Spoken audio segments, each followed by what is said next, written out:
कैसे देखा जाए ये क्या झटका सिर्फ माना जाए या बड़ा झटका माना जाए? और इससे मेरी जानकारी में 7 सीटें जो हैं वो कांग्रेस की बढ़ती हुई दिखाई देती हैं। जो मैं अभी बात कर रहा था तो ये बताया गया कि अशोक तंवर के आने से 7 सीटें और जोड़ लीजिए जो कांग्रेस को जितनी आ रही हैं उसमें।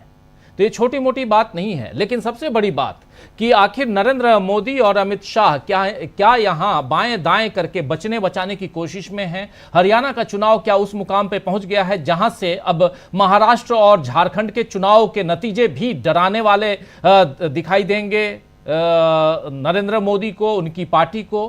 कैसे देखते हैं इस चुनाव को और आज के घटनाक्रम को?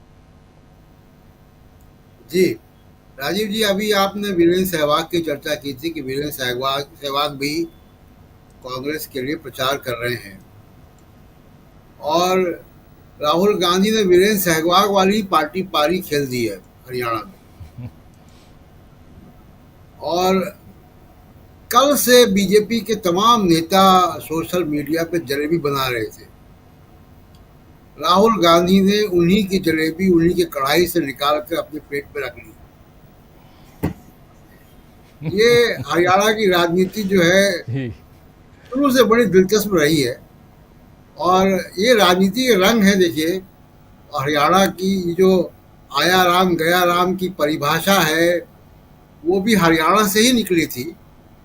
और आखिरी ये जो हुआ है अशोक तंवर का, निश्चित तौर पर इसमें दोनों बातें राजीव जी। एक तो बात यह है कि अशोक तंवर भी अच्छे मौसम वैज्ञानिक साबित हुए।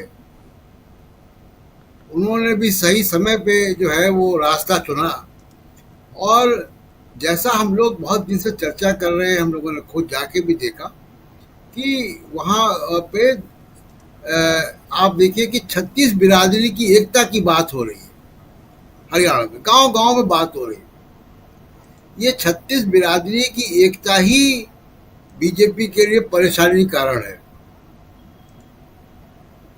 और इसी में जो दलित समाज या जाट दलित एकता या तमाम समाजों की एकता, यही पहले से ही तय था। अशोक तंवर के आने से जो बीजेपी एक दलित वोटरों के बीच में एक कंफ्यूजन क्रिएट करने की स्थिति पैदा कर रही थी, उसको बड़ा झटका लगा है निश्चित तौर पे।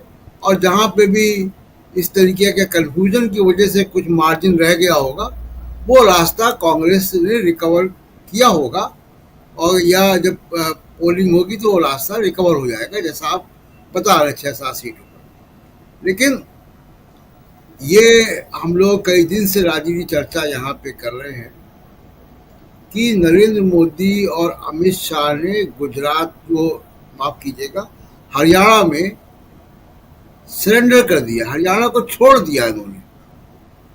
वो महाराष्ट्र और झारखंड की तरफ फोकस कर रहे हैं। इसकी भी वजह तलाशनी होगी। और ये केवल कल नहीं छोड़ दिया कि 3 दिन से नहीं जा रहे थे छोड़ दिया। ये जैसा एक साथी हमारे कह रहे थे कि उनको पहले से इसका आभास था। आभास तो उनको उस वक्त भी था जब उन्होंने खट्टर को हटाया था।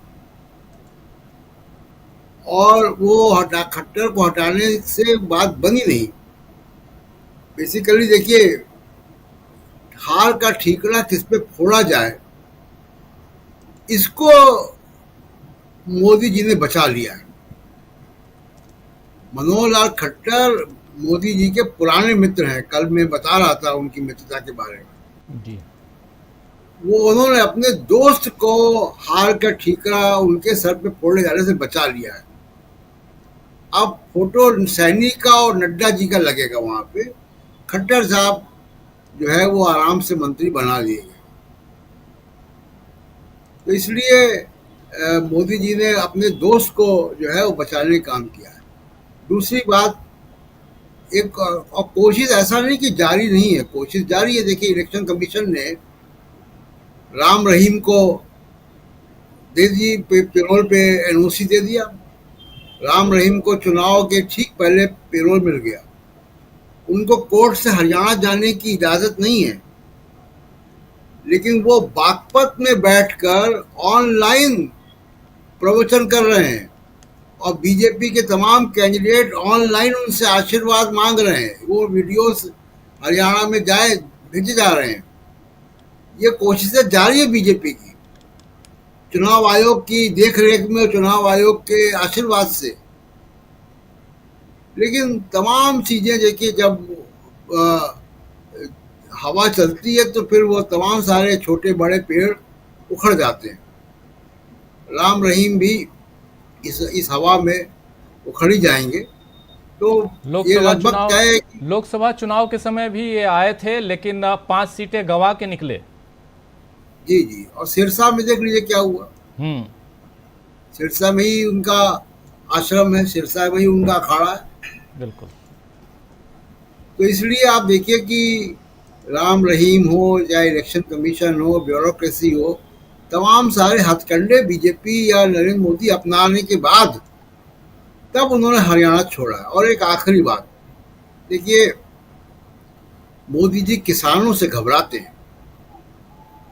आपको याद होगा कि 2022 में पंजाब गए थे और किसानों ने चक्का जाम कर दिया था। सड़क पे थोड़ी देर 15-10 मिनट मोदी जी को रुकना पड़ गया था। तो वो कह के लौटे थे कि अपने मुख्यमंत्री से कह देना कि मैं जिंदा लौट आया। अब केवल आप देखिए कि मोदी जी किसान बिल, जो कृषि बिल है, उनको वापस लेने पड़े। ये काम मोदी जी ने कहीं और नहीं किया है। अपनी बात को वापस लेना, चाहे वो सेबी के अध्यक्ष हो, कोई भी हो, अब तक का मामला देख लीजिए, पिछला मामला देख लीजिए, झुके ये किसानों के आगे हैं। हार किसानों से मानी है। और हरियाणा का चुनाव भी किसान ने ही उलट दिया इनका।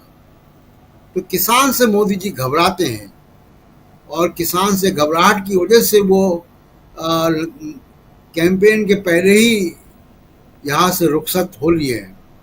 तो हरियाणा का चुनाव देखिए, सीटों का एग्जिट पोल आप दिखा देंगे और उसमें, लेकिन हरियाणा का चुनाव की दिशा जो है वो लगभग तय दिखाई दे रही है।